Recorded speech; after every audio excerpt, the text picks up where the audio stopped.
Do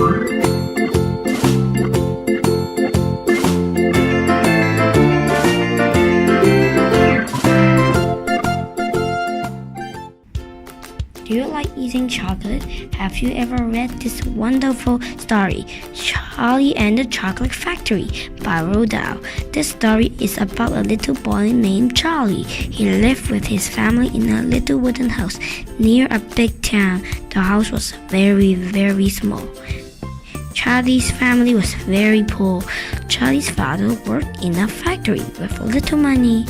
Charlie was always hungry and dreamed of eating chocolate. Near his house, there was a huge chocolate factory which belonged to a strange man, Mr. Willy Wonka. It was the biggest and most famous one in the world. Charlie walked past the factory every day when he was on his way to school.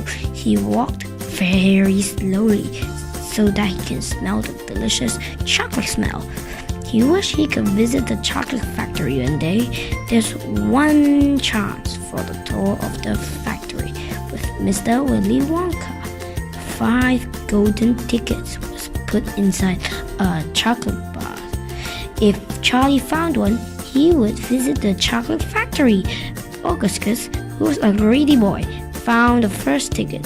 The next lucky children was Veruca. She was a spirited girl who did not listen to others.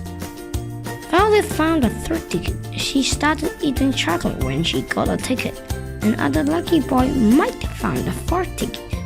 He liked watching TV all the time. Now there was only one ticket left. Weeks passed. No lucky child found the fifth ticket. One afternoon, Charlie was on his way to home from school. He was cold, tired, and hungry. He wanted some chocolate, just one bar. He went into a shop and bought a bar of Wonka chocolate.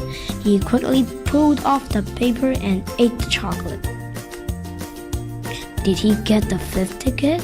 How was the visit to the chocolate factory? What will happen to those lucky children? Borrow this famous storybook from the library and have a nice journey with the children to the chocolate factory.